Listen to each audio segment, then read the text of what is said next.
Hello everyone, welcome back to the Humans in Space Challenge. This is the final day of the startup pitches, and before we begin, I'd like to play a short video about humans in space.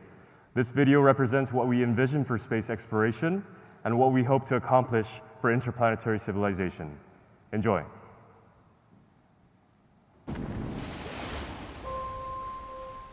Humanity has been a history of endless exploration. Over the decades, we have continued to explore deep in space, far beyond where we are born. People still might ask, what is there in space? Can we live without gravity? Can everyone go to space one day? Can there ever be a second Earth? But while paving the path to find these answers, extraordinary pioneers ask questions in a different way.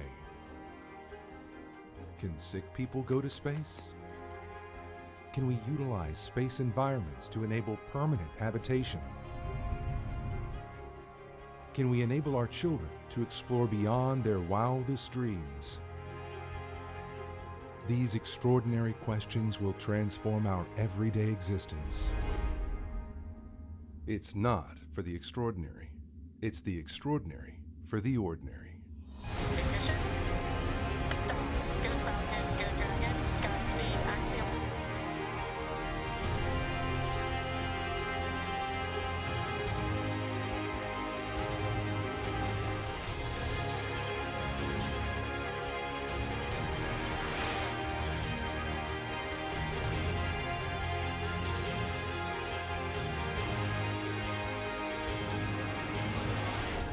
Now, it's time to reveal the answers.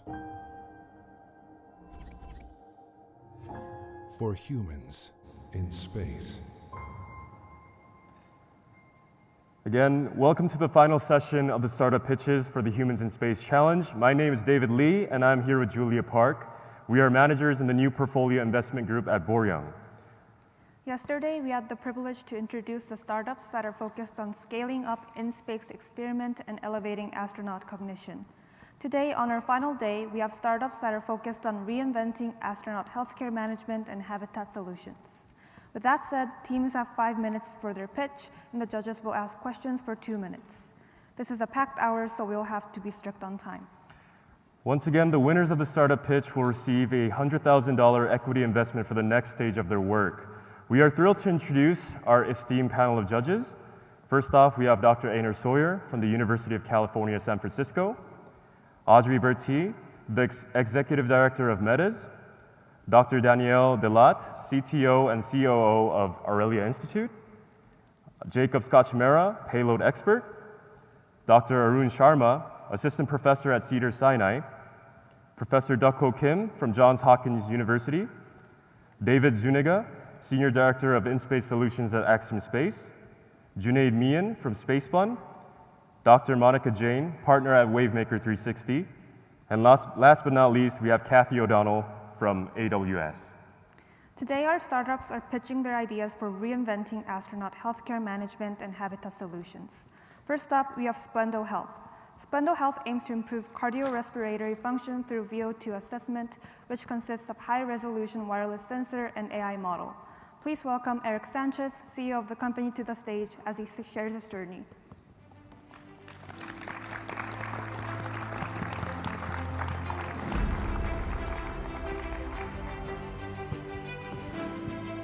Everyone, my name is Eric. Hello, can you hear me? I can. Oh, thank you. Hello, everyone. So first of all, thank you to Ballroom and Axiom for allowing us to be here. Secondly, I am wearing a headset. I promise not to sing, so don't worry about that. It'll make sense in our presentation. My name is Eric Sanchez. I'm CEO of U.S. Operations for Splendo Health. We are a Duke University startup with Dutch-American roots. Our team is made up of seasoned entrepreneurs, software engineers, physiologists, and cardiologists. Now, the reason we're all here today is because space travel for you, me, non-trained individuals is becoming more and more realistic. A reality that brings up two very important questions, among many. Are non-trained individuals physiologically ready for space travel? If not, how can a non-trained individual prepare or train for potential space travel? Well, we can begin by better understanding an existing universal biomarker, cardiorespiratory fitness, also known as VO2 max. By better understanding VO2 max, we can develop and support training protocols and risk profiles for the masses. Why VO2? Well, VO2 is an existing biomarker that is a gold standard for your physiology with 30 plus years of clinical research. It measures how your heart, your lungs, and your muscle consume oxygen under strain or stress. Insights that can help you better optimize your health, your fitness, and your longevity. So how do you get a VO2 max assessment? Well, unfortunately, at the moment, access is limited. Either you're preparing for elective surgery or you're willing to pay large sums of money out of pocket. Legacy infrastructure requires a dedicated hospital or lab, stationary equipment, trained personnel, and time. The solution? Access via Splendo Health. Our AI platform aggregates and calculates raw data in real time from select wearable devices to make VO2 max assessments accessible, affordable, efficient, and easy to use. We've developed two methodologies to help scale VO2 max assessments, a 6-minute incremental step test and a 1-minute all-out air bike test. The ability to scale VO2 max assessments is supporting our ability to develop the largest VO2 max data set, a data set that can help us develop and curate actionable metrics and recommendations. Metrics and recommendations that have attracted the attention of clients and partners within the performance sector, as well as R&D within healthcare. To date, we are self-funded. We are looking for a lead investor at $1 million to help us close our seed round of $3.5 million. We are generating revenue specifically within the performance sector and expect to be cash positive by the end of 2025. Simultaneously, to help us with the healthcare sector, we're developing a proprietary 510K sensor and platform, which is what I'm wearing today. Market validation within the performance sector and the healthcare sector, alongside our proprietary platform, is setting the stage for space commercialization by 2026. Our expanding ability to understand VO2 max is setting a foundation to work alongside a variety of space-related health, fitness, and longevity solutions. Solutions that will be essential to support future space economies that will require the masses. Expediting the ability to help the masses travel to space and train for space is essential. Leveraging an existing universal biomarker can help us develop assessment tools, expand the capabilities of our AI platform and wearable technologies, and tailor interventions. We ask that you join Splendo Health by investing, partnering, or both in our efforts to help you, me, future generations, non-trained individuals travel to space. Thank you. Thank you, Eric, for the wonderful presentation. The floor is now open to judges to ask questions.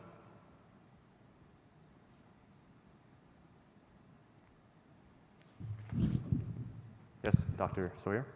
Yeah, thank you for the nice presentation and a very important field. I'm curious, you said that your AI is going to be built off data sets acquired from various devices. And can you tell me how you're going to standardize, or have you narrowed it down to select devices? I like it that there's some device agnostic component to this, but to build the data sets, it'll be important to know that there's some standardization across the devices. Yes, great question. So initially, we are starting to prove our model, of course, with the devices off the shelf. And the devices we've chosen, we can access the raw data, so that's extremely important to build out the AI platform. But that's why we're having to build our own device.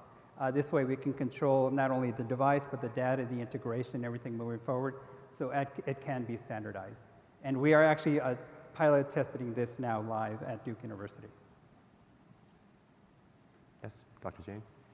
Can you expand further on the terrestrial and space applications? Are you planning on testing people on Earth and then testing them in space? Are you planning on getting continuous data, understanding how their physiology changes in space? Or how are you planning on assessing whether someone is adequately fit to go into space? Great. So it's twofold. Right now, what we want to do with everything that we're proving that it works on Earth is partner with anybody that's doing parabolic flights or zero-G gravity, and ideally do a baseline on Earth, then do another test while they're in space, then do a follow-up when they're here on Earth to make sure that the system works in a full circle in that environment, especially in zero gravity. And then, yeah, eventually we want to start going ahead, with the masses. If there's larger groups doing these parabolic flights, kind of work with those groups as well so we can get the better testing, in-flight testing. So it's going to be a process for us. But we want to prove that we can use it on Earth, actually have a market for it, make money, get it into the healthcare sector with our 510K, so the FDA approved on that, and simultaneously start testing it. So that's this way we can have market commercialization by 2026 for the space sector. All right, thank you, Eric. Let's give Eric a round of applause. Thank you. Next, we have Mannequin Robotics. Mannequin Robotics specializes in real-time monitoring of detection of airborne pathogens using patent-pending biosensors for effective protection against exposure. Please welcome Vaishnavi Yathirajam to the stage.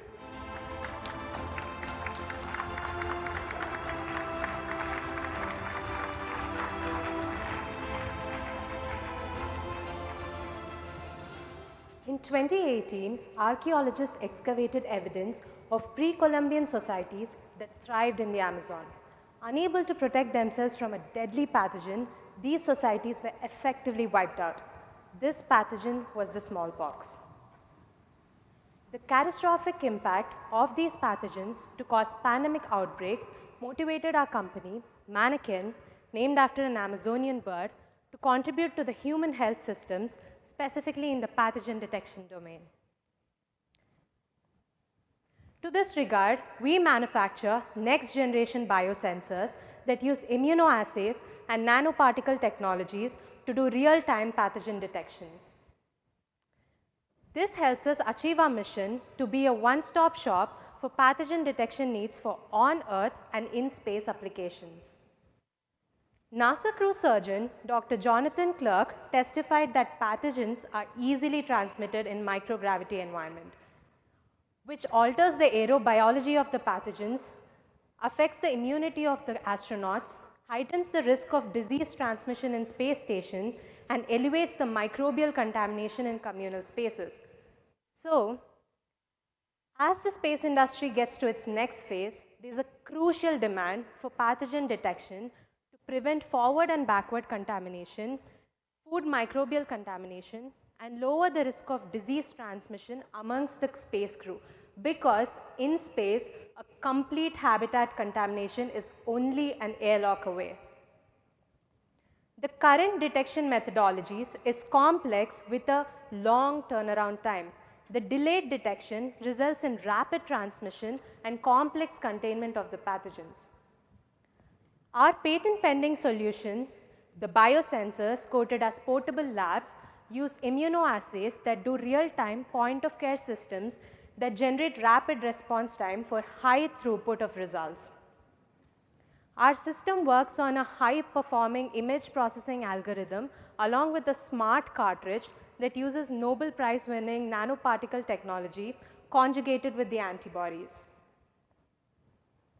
Our system has been validated by comparing the results obtained from the clinically proven RT-qPCR techniques. Here's how we'll be making our money. The biosensor or the hardware is sold as a value to the customer, but we will be selling the cartridge and the cloud-based software as monthly subscriptions. There are multiple industries that are highly susceptible to pathogens, but these three are our target industries. So our beachhead use cases for on-Earth applications are agrotech and healthcare. We have obtained successful pilot opportunities at Koch Turkey plant and Cedar Sinai Hospital. Proving ourselves terrestrially will help us get to our target, which is the space industry. We've identified Mannequin's key competitors. What sets Mannequin apart and in a better position is the fact that we do multiplexing in real time. We occupy a very small footprint, and we can also act as a screening device with RT-PCR standards. The market size for Mannequin for on-Earth applications, the 8% CAGR is from DataBridge, and it includes only the food and the hospital industries. Looking at the other industries, this number could be way higher. For in-space economy, Mannequin has a huge potential with our product that could be used in multiple domains. For example, sample returns, commercial space station, space tourism, and humans in space. Specifically, the health of astronauts and crew members is of utmost importance. We've started off with the pilot programs for on-Earth applications. Parallelly, we've started by research for space applications. We'll venture into early adopters and commercial sales and eventually get to spaceborne testing. Here's a very detailed space commercialization plan for Mannequin. We'll start by researching for aerobiology and microgravity, partner with AFWorks, Delta Airlines for airborne testing, venture into commercial sales, and eventually deploy our sensors at International Space Station for spaceborne testing. Here's the founding team, the heart of Mannequin, something that I'm incredibly proud of. We are a set of people with diverse skill sets like virology, microbiology, infectious diseases, robotics, and engineering. With that, thank you. We are Team Mannequin.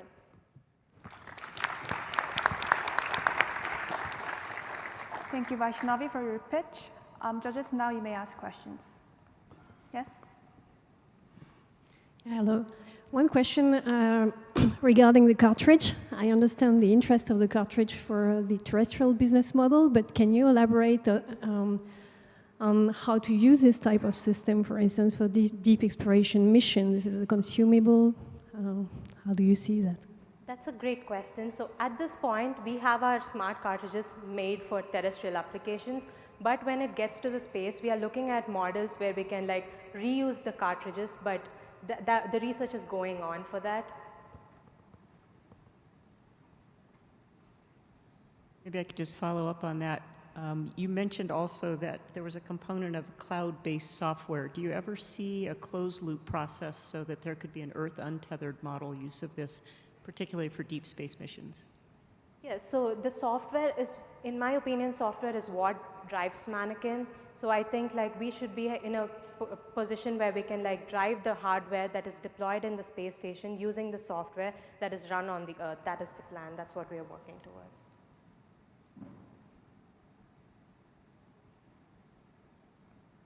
No more questions? Thank you, Vaishnavi. Yeah, thank you. Next, we have Biobank Healing. Biobank Healing develops all-in-one cartridge and analysis device that monitors the gut microbiome of space travelers with just 1 gram of stool samples. Please give a big round of applause as Won-Suk Lee, the COO of the company, comes up on stage.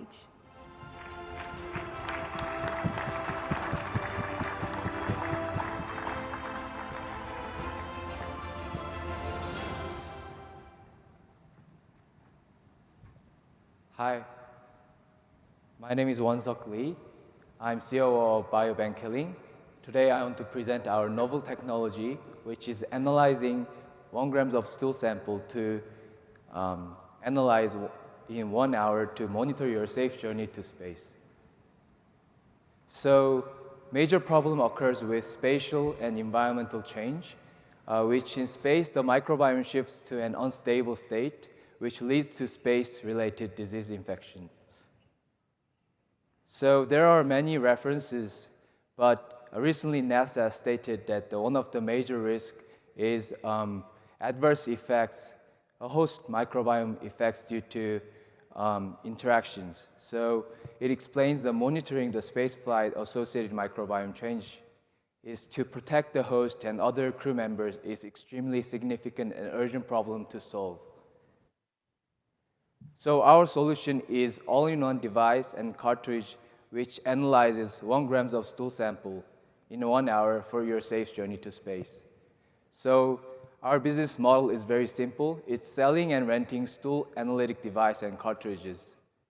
So our target customer is space travelers in International Space Station and also the space explorer, not only inside the space station, also outside on their mission as well. On Earth, confined spaces such as submarines, aircraft carriers, and large vessels, and also a medical center with no wet labs and researchers, and also infectious ward where samples must be secured, stored, and also the remote areas or war zones. The global microbiome market is growing very fast. It's 743 billion USD in 2030, and also the global metagenomic sequencing market is also growing very rapidly as well. It's 12.04 billion USD in 2032. We are founded at Seoul National University Bundang Hospitals, and we are located at the R&D building known as Healthcare Innovation Park. We share the space with Department of Health Science and Technology and Medical Device Development. We have more than 63 patents, and we have more than 2,000 combined big data, and we have more than 14 global R&D partners. And also, we raised more than 2.3 million USD funded for pre-Series A, and we got 1.8 million USD government-funded grants secured. So we are different from our competitors. So everyone can use our device, and also the time is very short to analyze, where others you need several days. Ours is only 1 hour, and also the device price is very competitive. And also the data reproducibility is very high because no human researcher is needed. And also the cartridge cost is 38 USD, which it's estimated. And also it's all-in-one device, and it's very light, it's 3 kg, and it's less than A4 size. And also the power supply is 5 voltage, which is you can operate with portable mobile battery available, which all of that is it's possible to go into space and operate. So we have very experienced and powerful R&D and business expertise team, which makes innovation. And we are currently at the prototype stage, and we are moving to the pilot stage in next year, March, and we are ready to launch in 2025. So our next goal is beyond device will be the next space toilet. The more people will travel to space, and we think more people will spend time in space. So we think more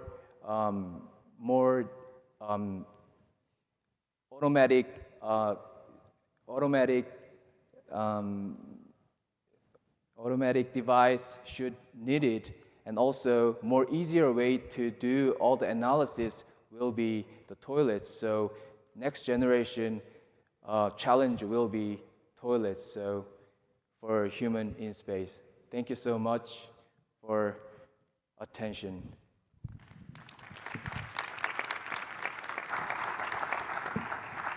Thank you, Won-Suk, for the amazing pitch. Judges, you may now ask questions. Yes, David? Hi, thank you so much for your presentation. I wanted to ask a little bit about the market size. There are two markets, terrestrial and also space.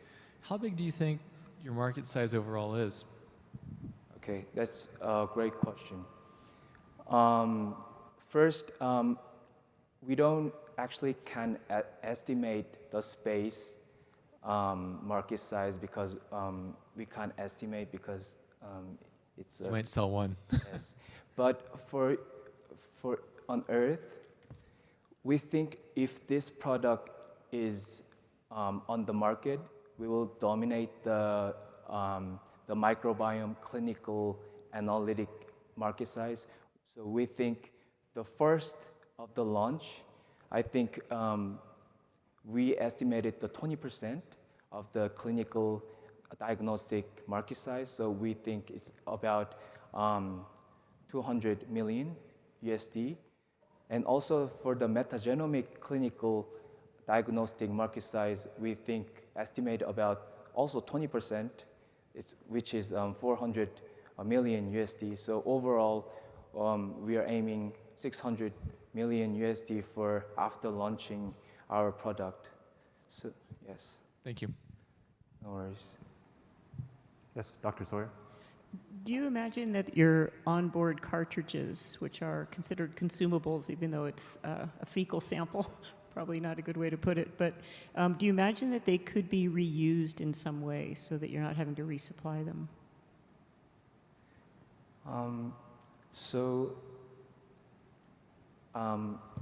Reuse the sample that after testing, you mean?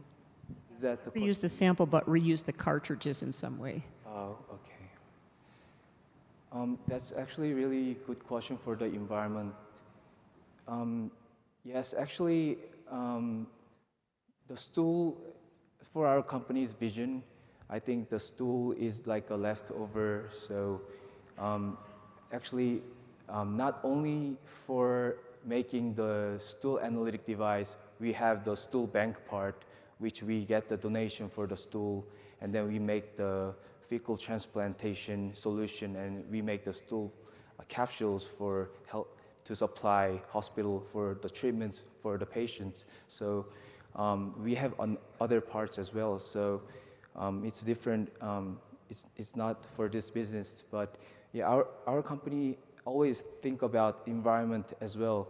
But yes, for cartridge, yes, we will think of the in future we will think about how to renew and reuse the cartridge to make reuse reusable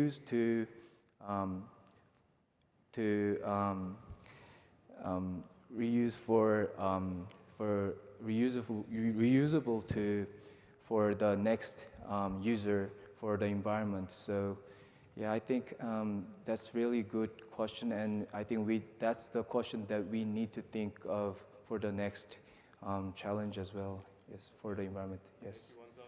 Amazing pitch. Thank you so much. Everybody, let's give a round of applause for Wonsa. Thank you.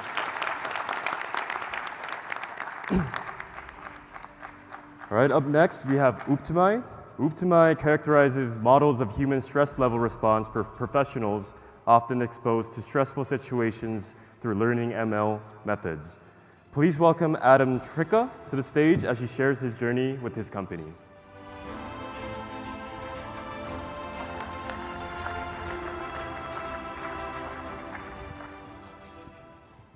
Hello, everybody. It's a pleasure to introduce Icarus Armor, which is a tailor-made human cognitive error management system. Now, why are we doing this for space? We've heard this quite a few times across the conference, right? We're going to have space crews that are going to have quite diverse amount of ability to execute cognitive tasks in a very extreme environment to the human body. So how do you do something like measure cognitive ability? Well, everybody in this room has something called a stress curve. It's essentially your own model in terms of how your body reacts when you're put under duress. There's a couple of significant factors that are very common to everybody. One of them is, of course, aging. Another is genetic disposition, which is essentially means, some people, they never crack under pressure, right? And some people panic the moment they get out of their comfort zones. I'm sure we all know different examples of that. And another one, which is a significant one, is the thermal load, which is how does your metabolism change? How much heat do you produce and how do you expel it? Well, what is an AI company doing in a physiological field? Well, there's only two things I want you to remember from my presentation, if you remember anything. And one is that humans are essentially a black box problem, right? And small black boxes are the complete opposite of big data. It's small data sets. That is what our AI company specializes in. And we'll see how that fits into the whole model in a little bit. So this is actually a terrestrial application that we are porting to space, right? The direct applications were people undergoing huge thermal duress, people in hazmat suits administering COVID-19 vaccines for 16 hours a day. People, especially from the military, they told us, well, we have people in lorries, they don't have the best AC systems, they're making mistakes. That's the same thing if you're in a confined space like a cockpit. And then, of course, our target user group, our initial user group, firefighters. Now, they may not be doing the most advanced scientific cognitive tasks, but they're going into an environment, huge amounts of thermal load. And you can imagine mistakes they make have really serious repercussions. And then, of course, our niche segment, astronauts, de facto in their own hazmat suits being roasted by the sun in a thermal vacuum. So just breaking down this a little bit, I could tell you that the global wearables market is $90 billion per year. But really, we're a bottom-up company. We need to know how we service users for each segment before we go kind of make those projections. So what's not on here? Let's just talk about doctors. Of course, not on here is the 8 million nurses that are in our target European and American segments. And I really don't need to be up here telling you how difficult it is to get FDA approvals or devices into that field. Same thing with police. You know, it gets very tough during negotiations when you try to offer them a device that says it's going to measure your error rate. But firefighters, on the other hand, if you give them a device or offer them a device that says it could potentially save your life in this situation, they're going to be much more open towards cooperation. And it's also a much less regulated industry to get started with. And then, of course, pilots, as I mentioned, and astronauts are favored niche groups, but much smaller segments to kind of get started with. So let's talk a little bit about the traction. We've already been to Antarctica. Now we're supported by ESA through the SPARK program. We're going to measure our first ESA astronaut. We're super proud of this because he joined the project after it kicked off. He wasn't part of the original design. And then next year, we're actually going to start our first field trials with signed letters of cooperations with first firefighter divisions. Let's talk about the differentiation. I am wearing a device right now that measures stress. This is a really good Garmin watch, but the thing is, it's a generic model. It has no idea about my cognitive abilities. And this is where our differentiator is. How do we find out? We put you in a thermal control lab, we crank up the heat, we apply that environmental pressure, and we make you do cognitive tests. We, of course, take all that data, and then boom, our data sets are analyzed, and we give you your stress curves. So the second thing I want you to remember, this is a data model. We are hardware agnostic. We know that first vest, which, by the way, we use to validate the model, just to make sure it's working correctly, you can't wear that in a spacesuit. So that's why, for example, in the second generation, we're going to use hexoskins, which have already been on the ISS. So once you have that data, it's up to you really how to utilize it. If you have some kind of network operations center, you can tell your people when to take a break or avoid those hazardous zones. That's our team. We're divided into the data segment analysis and, of course, the universities where this technology comes from. Thank you very much.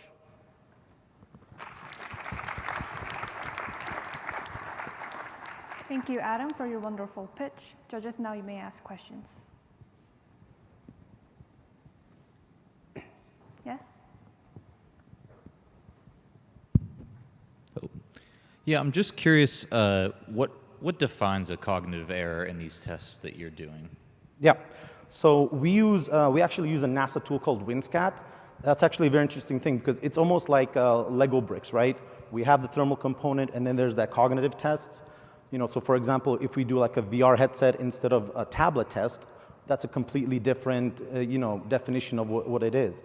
So that's a little bit of a third-party building block that we don't want to build because we don't have that expertise. So rather, we'll use existing cognitive testing software and use that as a component. And then we just basically do a data merge, right? So just like the hexoskins, they'll have their own frequency, they'll have their own outputs, and we match that to that third-party tool that uses the cognitive tests. Yes.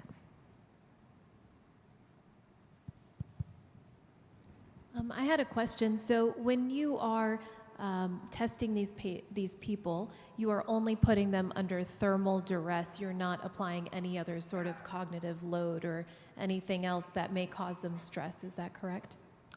More or less, yes. I mean, there's obviously humidity. We can work with that as well because that's affecting your ability to reject heat. Essentially, if I rephrase it, we're trying to overheat your brain, and we're trying to take you to that most extreme thing. That's why, for example, I mentioned VR, because that's also a component that can disorient you, right? Or if you're, for example, put into a suit so that they're not comfortably sitting behind a desk, those are additional stressors we can definitely put in there, right? And do you have a plan for testing those additional stressors, or is your initial model solely based on thermal stressors?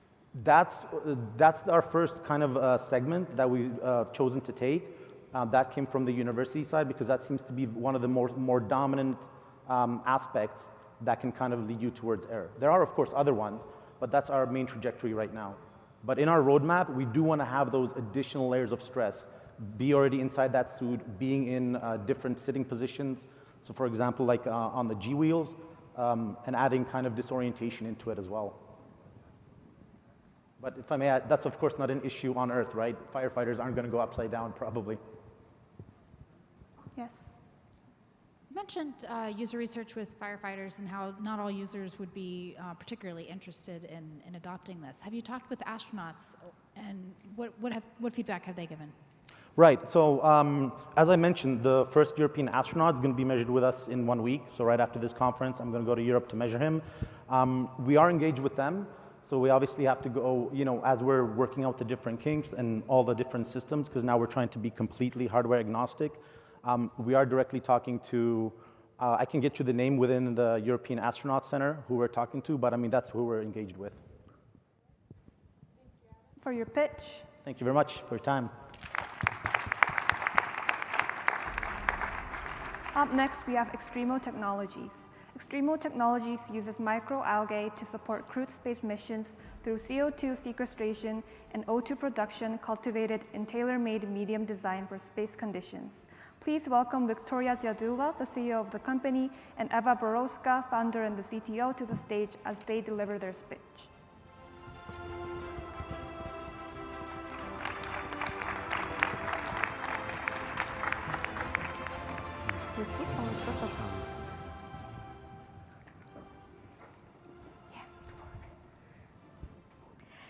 So, hello everyone. To stress the importance of multidisciplinary teamwork, we are both today with Victoria and would like to thank you for being here.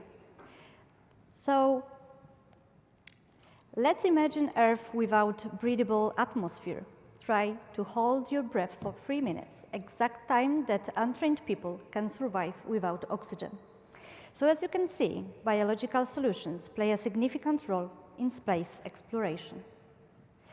So what if we can have in your hands a perfect microorganism which can offer you a multitasking approach and fast adaptations with efficient photosynthesis, even 7 more than some kind of cyanobacteria and green algae, with efficient photosynthesis, as I said, light, no light growth, more resistant to cosmic radiation, the unique volcanic microalgae can offer a perfect solution for closed-loop system here on Earth and in space. We have combined our algae with special hydrogel formula to create a multi-purpose biopanel for efficient air revitalization, detoxification, natural fertilization, totally compostable and recyclable, and also you can eat it. Maybe later on. Talking about the business, we did thorough competitor analysis, indirect, direct, both for space and Earth segment. So our biosolutions is efficient because of using extreme microalgae. It's sustainable and require low maintenance. It is efficient and compact, and you can deal it with the microgravity because of using special hydrogel that we designed for that purpose. You can also design it and customize it for your purposes. So we plan to have 2 revenue streams, one for Earth and one for space segment. Our idea is to sell product as well as design before and maintenance during using service. So we can buy it for your home, like for interior design, and also commercially for offices, hotels, and for the next generation of smart cities for the urban design. For the space segment, we want to equip commercial and international stations in orbit, and our next aim is Mars and Moon habitats. So what we are doing now, we are ready to take off with our Earth application. So we're now developing our pilot solution together with our partners. Next idea is to test in extreme environments like extreme architecture in extreme analog. And later on, for the space application, we are glad to share with you that 2 days ago we got the news that we've been pre-selected to fly on ISS with the Polish experiment next year. So we will test our solution under microgravity condition. So we haven't forgotten about the human-centered design approach, which is critical in extreme environments as a space. So our solution offers positive feelings and joy because of its design. So we are glad that our team consists of multidisciplinary experts from many fields, like architecture, microbiology, sciences, environmental protection, business development. We are supported by international advisors from MIT, NASA, JPL, and top Polish universities. We are just started being incubated under European Space Agency Business Incubation Center. So the idea for that is to ensure our IPRs and apply for the patent. And as I mentioned, we are developing our pilot solution together with one of the biggest European banks, their offices interiors. We started collaboration with Wrocław University of Science and Technology and Łukasiewicz Research Network, and of course, Academy of Fine Arts in Łódź, Poland. So the oxygen is the greatest challenge for human in space. So that's why we designed algae-based micropanel for effective air revitalization here on Earth and for this space. Thank you very much. And obviously you can briefly now. Yeah, if you keep your breath. Yes. Thank you, Victoria and Eva, for your pitch. Judges, now you may ask questions.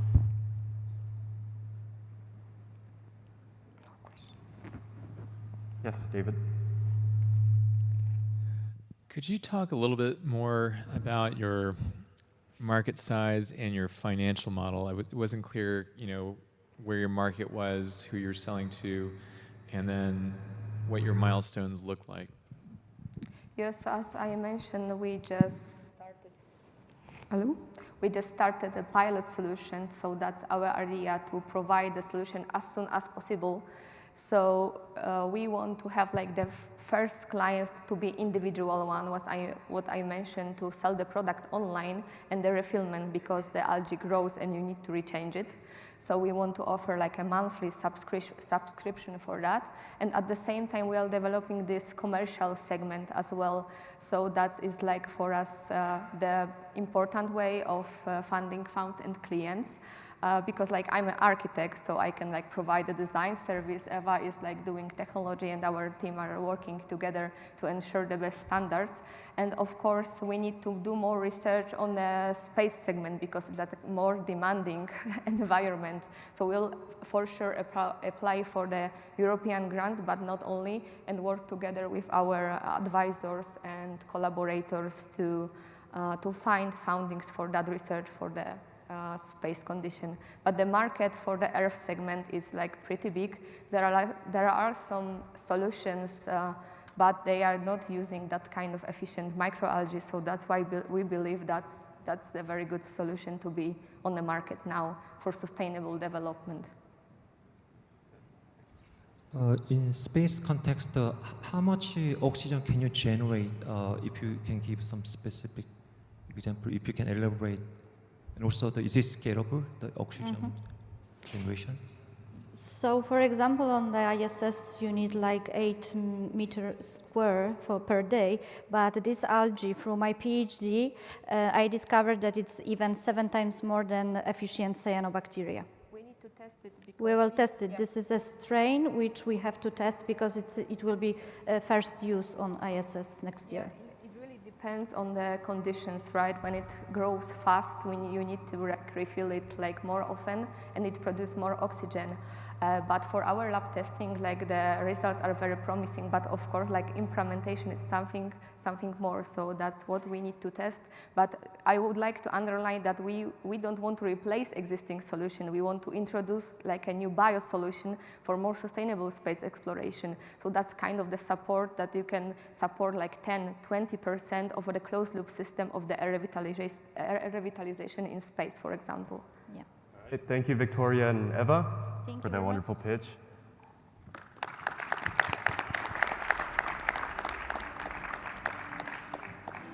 And that concludes the Humans in Space Challenge startup pitches. We thank our incredible judging panel for supporting the Humans in Space program. We truly could not have done this without you guys. Also, thank you to all the startups that have participated in the Humans in Space Challenge. We wish all of you continued success in your journey. Lastly, thank you to everyone here for taking interest in the Humans in Space program. Our challenge is done for 2023, but we will continue to build and shape the future of humanity in space. And you can expect us to see come back with bigger and more meaningful programs and conversations next year. We will continue our journey until space is not just for the extraordinary, but the extraordinary for the ordinary. If you need more information on the Humans in Space program, please stop by our booth for a quick chat, and we'll be happy to sit down and talk with you. Thank you once again to everyone. We are the Humans in Space team, and we'll see you soon. Thank you.